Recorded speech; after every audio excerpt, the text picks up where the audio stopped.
I got it. I got it. I think I got it. I don't know. Okay. I just studied a ton of medical journals and stuff for a couple of years. So I guess it's over 4 years. So that was over 4 years. So I guess I kind of have a medical license, but not really. I do practice the Hippocratic Oath. Anyway, I have an idea. Um, these guys are talking about the fact that there's a bleeding hematoma impacting the brain. I have concepts for this because you can't really rupture that. And once you detach part of the skin from the brain, you're going to have cerebral hemorrhaging going on. But however, because the head the skull can load up with blood, and it happens all the time. So instead of there is this darn Russian thingy with the little tube and little thingy going on in there, a little squeezy thingy. Um, this should pull in the back of the head, in the base of the skull, in the back of the head. So evacuation of the hematoma is achievable in this scenario. Why is this so? Is this thing on? Okay. You go ahead and evacuate the hematomas very slowly, and at the same time have the blood tube, the collector out here in the back. So you're going to be kind of like living with you could probably have like a cast or a neck brace that pushes up a little bit. Check the arteries to confirm that there's no obstruction of blood flow. What it is you're literally pooling your own blood. And instead of having this achieve a high pressure rate in the brain, it'll be pulling into this little hematoma tube. Depending on the amount of time that you're going to be needing some of this crap, because we don't know how long the brain will actually bleed upon removal of the skin. You can wear a fake hair thingy, one of these hair extensions thingamajig, and what you can do is you can have like a little to wrap around, right? You have this tube stuck in your head while you're bleeding. You can still work, and most of us have to lean over to freaking use a computer or do basic stuff. Of course, you won't be able to lift any weights or anything like that.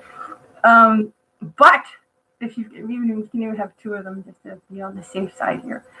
So what ends up happening is you're going to be evacuating the blood as your cerebellum is bleeding naturally from the detachment of this hematoma in question. And it'll give the brain time to recover. However, we might have some people in the area or not in the area working on developing a means by which to regenerate the brain.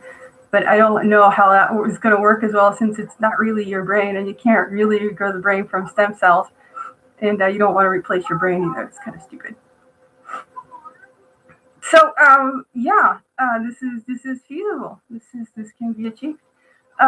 Just have to evacuate all of the hematomas and evacuate that area and keep a check. And I have no idea whether or not these things tend to regrow, but apparently there's a theory that it does.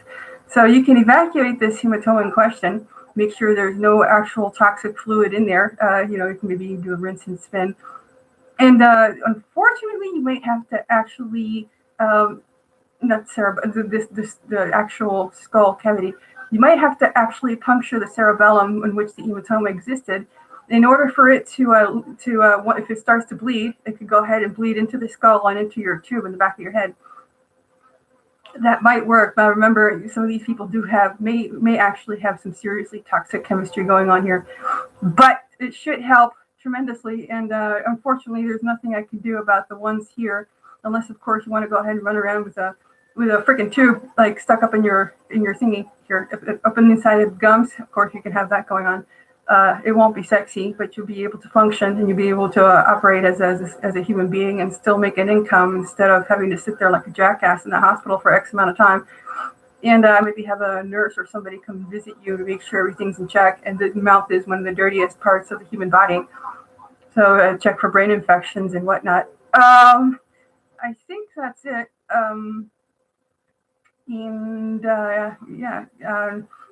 Please buy yourselves an ultrasonic scanner. Don't use it too frequently because it does actually end up being a calcium chelator and weaken the structure of your skull and any part of the body that you continuously check in a paranoid state, which I know I am. I'm in a paranoid state here. So just regularly and take your calcium. And that should be it. Yeah, that's it.